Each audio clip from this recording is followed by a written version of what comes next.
Magandang hapon. Mabibilis na balita kasabay ng uwian, hapunan at pahinga. Mga up-to-date na balita ngayong araw ng Lunes. Garantisadong mabilis lang to.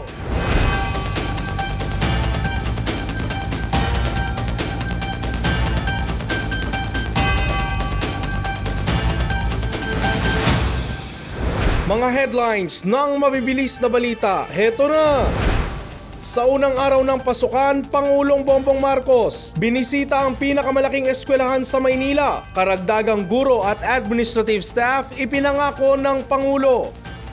DOTR sinuspinde ang lisensya ng driver at konduktor ng Precious Grace Transport matapos ang insidente ng pambubugbog sa isang PWD. DSWD magpapabot ng tulong sa biktima. Sa balitang probinsya, lalaki patay matapos pagbabarilin sa loob ng bahay. Construction worker arestado matapos manakit ng bata. At sa sports balita, Alex Ayala pasok sa main draw ng Nottingham Open.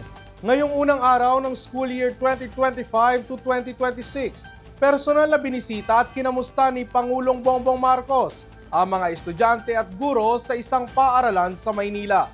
Mabilis na balitang hatid ni Michelle Giliang. Sa unang araw ng pagbubukas ng bagong school year, higit 27 million ng mga estudyante ang tinatayang nagbalik eskwela.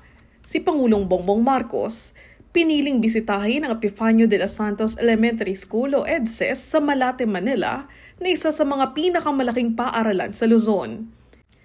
Game na nakipagkulitan si Pangulong Marcos sa grade 1 students at tila nagpa-quizby pa sa isang section roon. Bibong-bibo namang sumagot ang mga chikiting sa mga tanong ng Pangulo. Ano yung tanong ng dito? Sa panayam sa media, ibinalita ng Pangulo ang pag-hire ng karagdagang libo-libong guro at administrative staff. Ito'y alinsunod pa rin sa hangarin ng administrasyon na maibsan ang workload ng mga guro at matuon ang kanilang oras sa pagtuturo. Para sa kanila, para mabawasan yung load ng kanilang trabaho, bawasan yung administrative duties, ay magkukuha tayo ng 20,000 bagong guro. Sa ngayon, sa 20,000 na yun, 16,000 na ang na-hire ng DepEd na bagong guro para tapos kumuha naman tayo para nga may katumbas na hiring doon sa administrative duties, 10,000 naman na administrative. Pinamamadali na rin ni Marcos ang paglalagay ng internet connection sa lahat ng eskwelahan, partikular na sa mga malalayong lugar. Pero hindi lang sa pagsasaayos ng mga pasilidad sa paaralan ang pinatututukan ng Pangulo. Tinututukan namin yung mga cyberbullying, yung mga bullying dahil nagiging malaking problema, mental health problem ng mga bata dahil hindi maayos ang patak. Kung talaga may bullying, ay hindi sila makapag-aral ng mabuti. Sa pagbisita sa EDSES, ipinakita rin sa Pangulo ang CCTV surveillance roon. Ayon sa Malacanang, nais ng Pangulo ang pagkakaroon ng CCTV sa lahat ng paaralan para mas paigtingin ang seguridad, bukod pa sa presensya ng pulisya. Ipinag-utos niya sa DILG at PNP ang mas mahigpit na pagbabantay sa mga paaralan sa tulong ng mahigit 37,000 pulis na nakadeploy na sa buong bansa. Kasama ang paglalagay ng CCTV sa school perimeters. Michelle Giliang para sa All TV News Channel 2. Pinakakasuhan ni Transportation Secretary Vince Dizon sa LTFRB ang konduktor ng bus na umano'y ng taser sa PWD. Binisita naman ng DSWD ang pamilya at tirahan ni alias Mark at nangakong tutulong para sa therapy nito na may autism spectrum disorder. Narito ang report. Agad na sinuspinde ng DOTR ang lisensya ng driver at konduktor, maging ang 15 unit ng Precious Grace Bus Company ay ipinatigil ang operasyon sa EDSA Busway. Ayon kay Transportation Secretary Vince Dizon, hindi lamang pinabayaan ng kumpanya ang insidente, hindi rin iniulat ng kanilang driver at konduktor sa mga kinauukulan ang pambubugbog na nangyari sa biktima. Sa busway, ang daming stop dyan. At lahat ng stop, meron tayong enforcer dyan. May Coast Guard dyan, may SAIC dyan. Hindi man lamang report. Hindi man lamang pinigilan nung konduktor, nung nangyayari yung pambubugbog. Kailangan nilang managot dyan. Ani pa ng kalihim, criminal case na ang ginawa ng konduktor na umano'y kinuryente pa ang PWD gamit ang taser gun. Hindi nila ito palalampasin. So, hindi na natin kailangan yung biktima ang magkaso dyan. Ang gobyerno pwede na mismong mag-file, and I will direct now LTFRB to file a case through the prosecutor, through the DOJ, against the conductor. May dalawang violation din ang bus company hinggil sa insidente. So it's a violation of two things.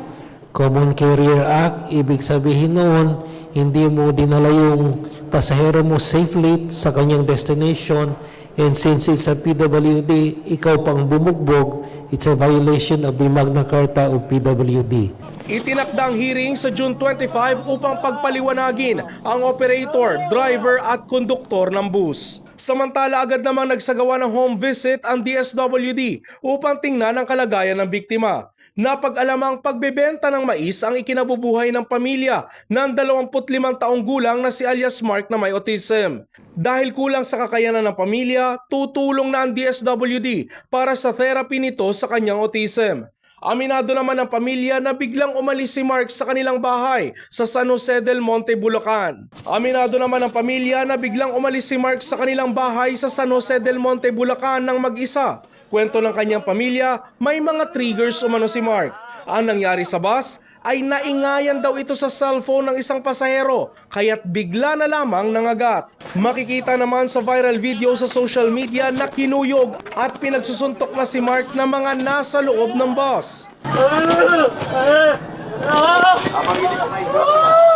Kinundi na naman ng National Council on Disability Affairs ang anilay kasuklam-suklam na pangyayari. Dapat lamang umanong managot ang mga nambugbog kay alias Mark. Suportado rin nila ang aksyong ginawa ng DOTR. Nanawagan din ito sa iba pang law enforcement agencies na protektahan ang kapakanan ng mga persons with disabilities.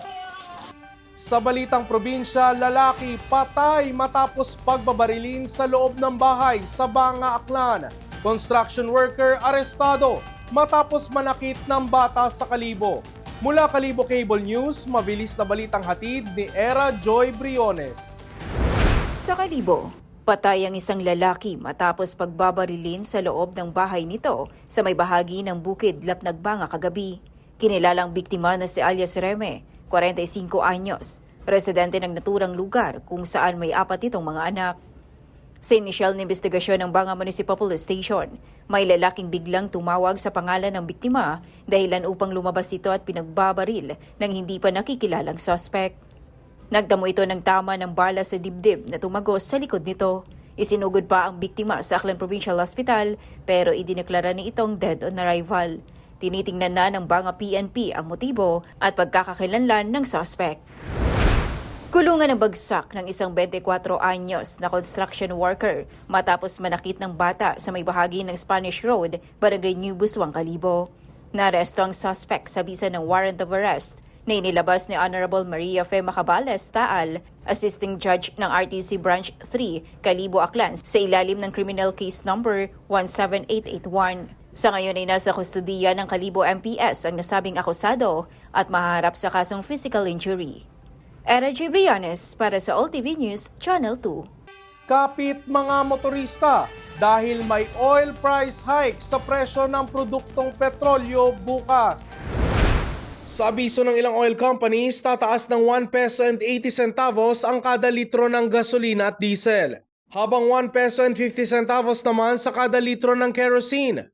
Ayon sa Oil Industry Management Bureau ng Department of Energy, dahil ito sa positibong trade signal sa pagitan ng US at China. Pagtigil sa nuclear negotiation sa pagitan ng US at Iran, gayon din ang inaasahang pagtaas ng demand ng langis sa susunod na 2.5 dekada.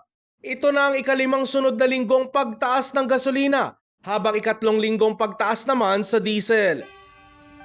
Pasok na sa main draw ng Nottingham Open sa England si Pinay tennis star Alex Ayala matapos nitong talunin si Anca Todoni ng Romania.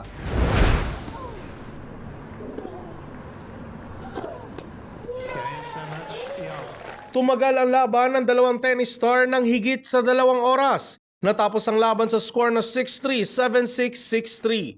Una nang tinalo ni Yala sa kanyang unang laban, si Varvara Gracheva ng Russia. Makakalaban ni Yala si Magda Linette ng Poland, na kasalukuyang 31st sa WTA ranking. At yan ang mga up-to-date na balitang nakalap ng All TV News ngayong hapon.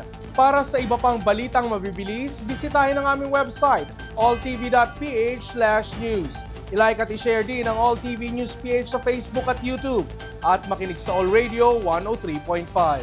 Ako si Ralph Lopez. Magandang hapon.